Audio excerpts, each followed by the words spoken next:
2,000 years ago, a Roman philosopher named Seneca sat down and wrote something that still hits hard today. In his book, Letters from a Stoic, he said, "Difficulties strengthen the mind as labor does the body." Think about that for a second. He wasn't saying difficulties are okay. He was saying they are the training. The very thing you're trying to escape, the lack, the struggle, the limitation, is the exact thing that sharpens you. But here's where most people get it wrong. They spend so much energy fighting what they don't have. They never stop to use what they do. The strongest person in the room doesn't always win. The richest person doesn't always come out on top. More often than not, the one who wins is the one who thinks when everyone else panics. The one who finds a door when everyone else is staring at a wall. And once you truly see that, once it clicks, you will never look at your limitations the same way again. Once upon a time, there lived a tortoise in the middle of a lush and peaceful forest. The forest was filled with tall trees, the sounds of birds calling to one another, and a clear river that never ran dry throughout the seasons. Every day the tortoise lived a simple life. He walked slowly along the forest floor, searching for anything he could eat: young leaves, fallen fruit, or scraps of food left along the riverbank. However, all the forest's inhabitants knew one thing about him: he was slow and he was weak. Other animals often looked down on him, not because they were cruel, but simply because that was the reality. In the harsh world of the forest, speed and strength often determined everything. Even so, the tortoise never complained. He simply kept walking, living his days with calm and patience. One day, as usual, he was making his way to the riverbank to find food. The sun was rising, and the air felt warm.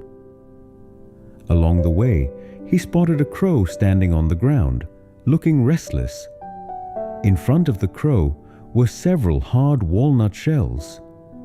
The crow was pecking at them, dropping them, even trying to smash them against rocks. But the shells wouldn't crack. The tortoise paused and watched from a distance. The crow was growing visibly frustrated, its wings flapping and its beak striking the walnuts repeatedly, yet the result was always the same. The tortoise knew he could help. With his strong jaw and steady bite, he was capable of cracking shells just like those. But he chose not to get involved with an already irritated crow. He stayed quiet for a moment, then chose to continue on his way.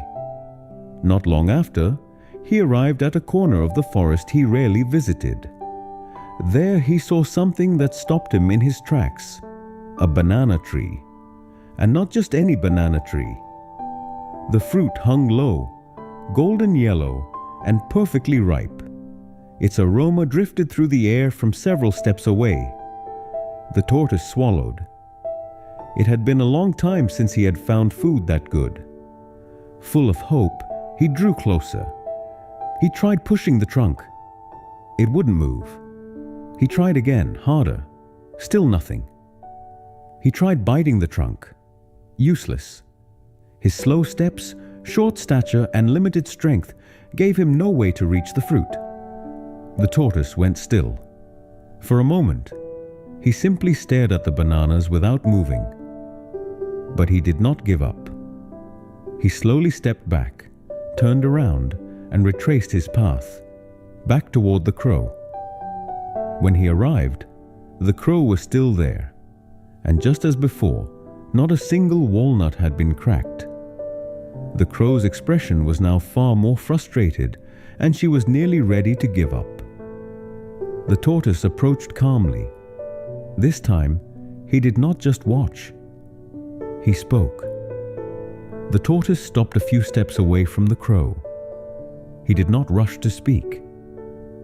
He observed first, making sure the situation was the same as what he had seen before. The crow was still struggling with her walnuts, still failing. Only then did the tortoise speak up. In a kind tone, he said that he might be able to help crack the walnuts. The crow turned to look at him, her gaze full of doubt. Understandably so. In her eyes, the tortoise was nothing more than a slow creature who could barely reach food on his own. But she also knew one thing. She had tried every way she could think of, and all of them had failed. The tortoise then continued with an offer that sounded simple but mutually beneficial. If the crow was willing to help him retrieve the banana fruit at the end of the path he had just come from, then he would help crack all of her walnuts. The crow paused to consider the offer. On one hand, she wasn't sure she could trust the tortoise's abilities. On the other hand, she had no better option. The walnuts were too hard, and she had run out of ideas. In the end, the crow nodded. A deal was made. The tortoise immediately got to work.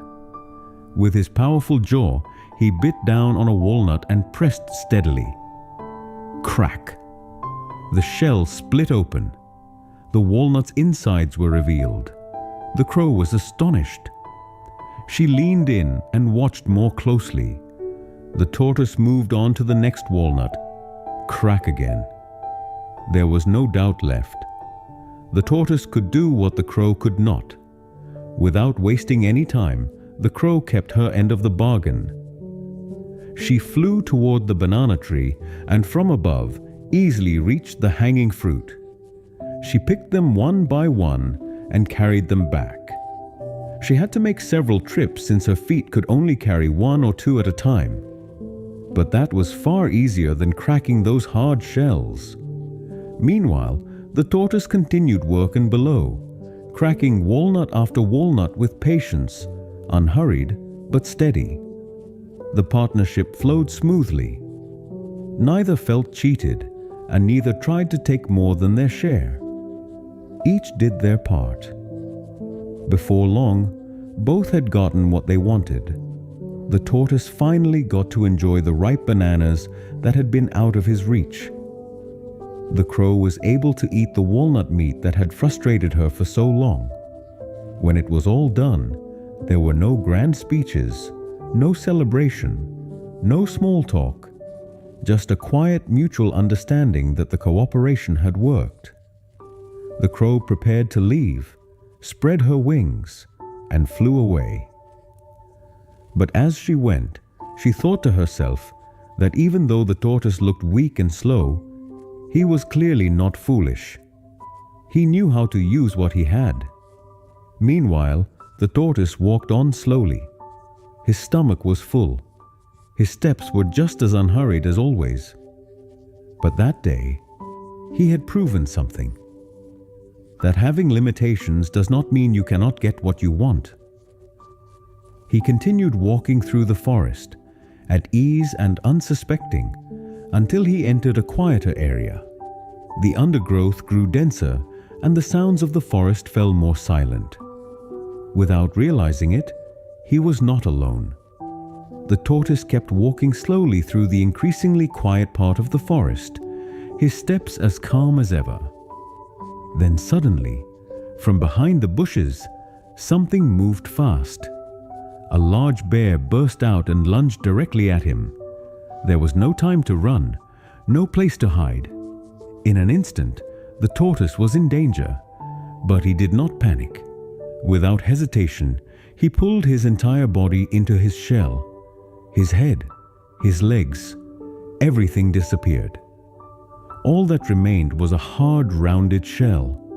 The bear was startled for a moment, then began trying every approach. He clawed at the shell. Nothing. He bit it. Could not get through. He even lifted the tortoise and threw him against a rock. Thud. The shell held firm. The bear grew frustrated. What should have been an easy meal was now a source of irritation. Time passed. The bear refused to give up and kept trying, but the result was always the same. No gap, no way in. Inside his shell, the tortoise was thinking. He knew he could not hold out forever. Sooner or later, the bear might find a way. He needed to do something, not with strength, but with his mind. After a few moments, from inside the shell, he began to speak. His voice was soft but clear enough. He told the bear that if he wanted to soften the shell, it needed to be soaked in water. The bear stopped. He thought about those words. Water did often make things softer. Wood could rot, soil could turn to mud. Perhaps this shell was the same. He glanced toward the nearby river, then back at the tortoise. Without much further thought, he made his decision. The bear picked up the tortoise and walked toward the river, his heavy steps steady and purposeful. When he reached the bank, he lowered the tortoise straight into the water. Then he waited. For the first few seconds, nothing happened.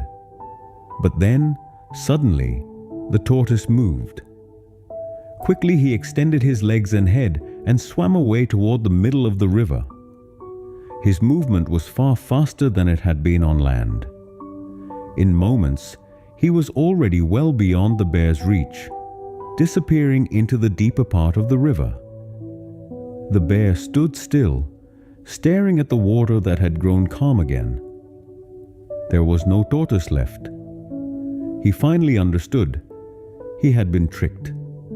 Meanwhile, beneath the surface, the tortoise swam on, safe, unharmed, and once again having found his way out of trouble. Not because he was strong, not because he was fast, but because he thought. From this story, we can see that intelligence is capable of making up for many shortcomings. The tortoise was slow and weak, yet he knew how to use his mind. He did not force himself to rely on strength he did not have. He found another way, and that is what helped him get his food and ultimately saved his life. It is the same in our own lives. Many of us do not have great physical strength, speed, or large amounts of capital. But everyone has the capacity to think. So use that to compensate for what you lack. Sharpen your mind, because more often than not, what determines the outcome is not how strong you are, but how cleverly you find a way forward.